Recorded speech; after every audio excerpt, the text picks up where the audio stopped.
আপনি কি প্রতিদিন সকালে উঠে নিয়ম করে থাইরয়েডের ওষুধ খান, কিন্তু থাইরয়েডের ওষুধ খেয়েও কি ফল পাচ্ছেন না, কোনো উপকার হচ্ছে না? প্রতিদিন ওষুধ খাওয়ার পরেও চুল পড়া, ওজন বেড়ে যাওয়া বা সারাদিন ক্লান্ত লাগার মতো সমস্যাগুলো কি কিছুতেই পিছু ছাড়ছে না?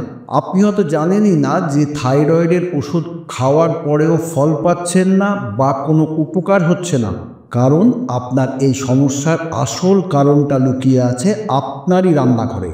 হ্যাঁ, এমন 5টা খাবার যা আপনি হয়তো রোজ খাচ্ছেন, যে কারণে আপনার অজান্তেই নিজের থাইরয়েডের 12টা বাজাচ্ছেন।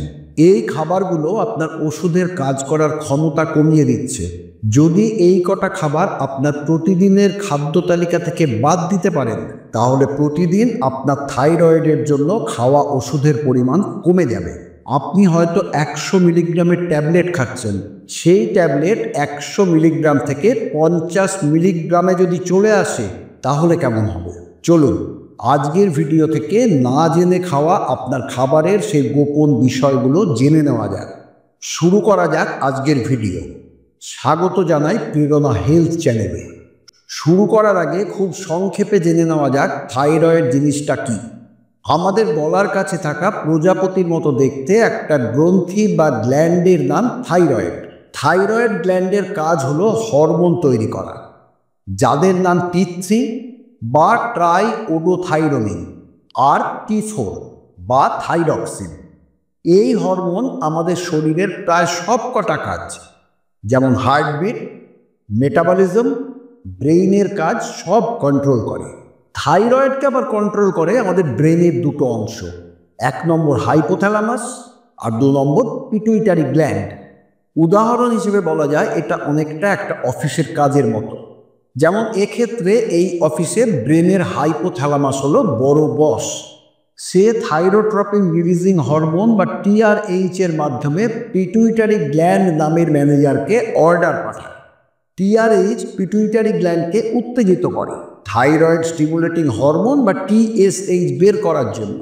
ম্যানেজার হিসেবে পিটুইটারি গ্ল্যান্ড তখন TSH পাঠিয়ে থাইরয়েড নামের কর্মচারীকে কাজ করতে বলে। TSH থাইরয়েড গ্ল্যান্ডকে উত্তেজিত করে T3 এবং T4 হরমোন বের করার জন্য।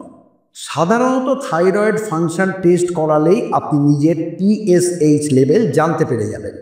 থাইরয়েড ফাংশন টেস্ট রক্ত পরীক্ষায় যদি দেখেন TSH লেভেল বেশি, যেটা সাধারণত 4.2 এর ওপরে থাকে, তার মানে আপনার থাইরয়েড কর্মচারী কাজে ফাঁকি দিচ্ছে, কম কাজ করছে। তাই পিটুইটারি গ্ল্যান্ড ম্যানেজার হিসেবে তাকে বেশি করে ধমক দিচ্ছে, চাপে রাখছে, বেশি TSH পাঠাচ্ছে। এই অবস্থাকে বলা হয় হাইপোথাইরয়েডিজম। এর ফলে চুল পড়ে যায়, ওজন বেড়ে যায়, ডিপ্রেশন তৈরি হয়, কনস্টিপেশন বা কোষ্ঠকাঠিন্য হয়, ত্বক শুকিয়ে যায়, আর মহিলাদের পিরিয়ডসের সমস্যা হয়।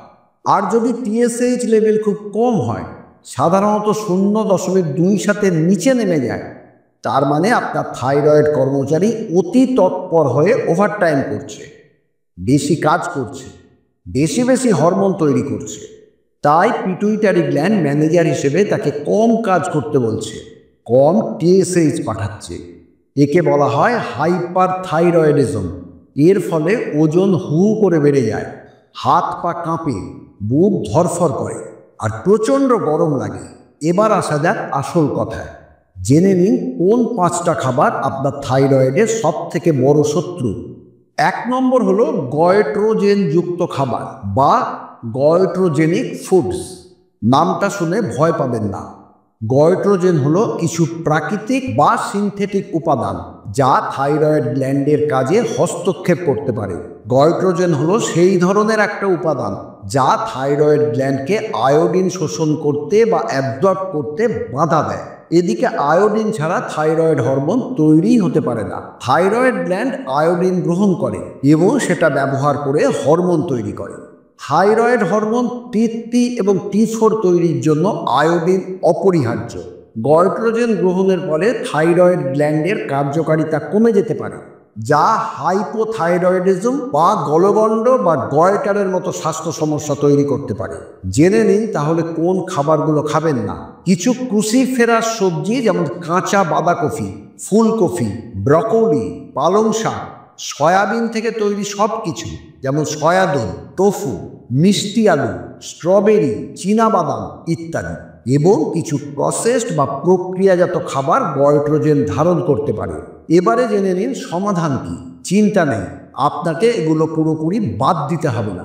রান্না করার পর এদের ভেতরে থাকা গয়ট্রোজেনের ক্ষমতা অনেকটাই নষ্ট হয়ে যায়। তাই কাঁচা খাওয়ার বদলে সবসময় ভালো করে রান্না করে খান এবং পরিমাণে কম খান। 2 নম্বর হিসেবে বলা যায় ক্যাফেইনের কথা। সাধারণত প্রতিদিন সকালবেলা থাইরয়েডের ওষুধ খাওয়ার পরেই 1 কাপ গরম চা বা কফি না হলে আমাদের চলে না। এটা যদি হয় তাহলে আপনি কিন্তু নিজের পায়ে নিজেই কুড়ুল মারছেন। খেয়াল রাখবেন, চা, কফি, গ্রিন টির মতো ক্যাফেইনযুক্ত পানীয় থাইরয়েডের ওষুধের শোষণ বা অ্যাবজর্পশন প্রায় 40% কমিয়ে দেয়।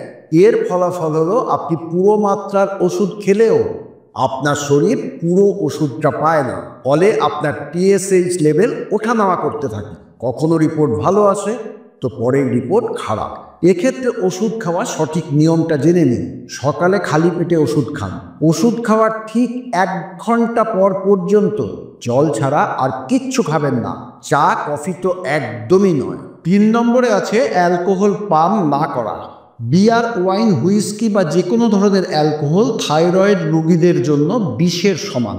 অ্যালকোহল সরাসরি আপনার থাইরয়েড গ্ল্যান্ডের কোষগুলোকে নষ্ট করে দেয় এবং T4 ও T3 হরমোনের উৎপাদন কমিয়ে দেয়।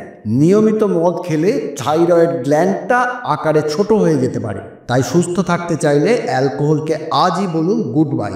4 নম্বর বিষয় হিসেবে বলা যায় রিফাইন্ড তেল। আপনার রান্নাঘরে কি ঝকঝকে তকতকে দেখতে স্বচ্ছ রিফাইন্ড তেলের বোতল বা আকর্ষণীয় পাউচ প্যাকে রিফাইন্ড তেল রাখা আছে? জেনে রাখুন, ওটা তেল নয়, ওটা হলো 1 বোতল বা 1 পাউচ প্যাক অসুস্থতা। রিফাইন্ড তেল বানানোর প্রক্রিয়ার সময় সমস্ত পুষ্টিগুণ নষ্ট হয়ে যায় এবং এটা শরীরে ফ্রি র্যাডিক্যাল নামের বিষাক্ত পদার্থ তৈরি করে। থাইরয়েড গ্ল্যান্ড প্রধানত T4 বা থাইরক্সিন হরমোন তৈরি করে, যা লিভার এবং অন্যান্য টিস্যুতে T3 বা ট্রাইওডোথাইরোনিনতে রূপান্তরিত হয়। T3 হলো থাইরয়েড হরমোনের সক্রিয় রূপ। স্বাভাবিকভাবে লিভার যদি T4 থেকে T3-তে রূপান্তর করতে না পারে তাহলে শরীরে T3-র অভাব দেখা দেয়, যা থাইরয়েড হরমোনের কাজ কম করে দেয়। এই কারণে T4 থেকে T3-তে রূপান্তর প্রক্রিয়া ব্যাহত হলে শরীরে থাইরয়েড হরমোনের ব্যালেন্স বা ভারসাম্যহীনতা দেখা দিতে পারে এবং থাইরয়েড রোগের বিভিন্ন উপসর্গও সৃষ্টি হতে পারে। কিছু ক্ষেত্রে লিভারের রোগ থাইরয়েড হরমোনের রূপান্তরকে প্রভাবিত করতে পারে। শরীরে T3-র অভাবের কারণে ক্লান্তি, ওজন বেড়ে যাওয়া, কনস্টিপেশন বা কোষ্ঠকাঠিন্য, ঠান্ডা সহ্য করতে না পারা এবং অন্যান্য ধরনের শারীরিক সমস্যা দেখা দিতে পারে। অতএব নিশ্চয়ই বুঝতে পারছেন যে রিফাইন্ড তেল থাইরয়েড হরমোন তৈরি হতে দেয় না। থাইরয়েড হরমোন তৈরি হলেও তাকে সারা শরীরে পৌঁছতে দেয় না। সোজা কথা, এটা আপনার থাইরয়েড সিস্টেমকে পুরোপুরি জ্যাম করে দেয়। তাহলে জেনে নিন কি তেল ব্যবহার করবেন।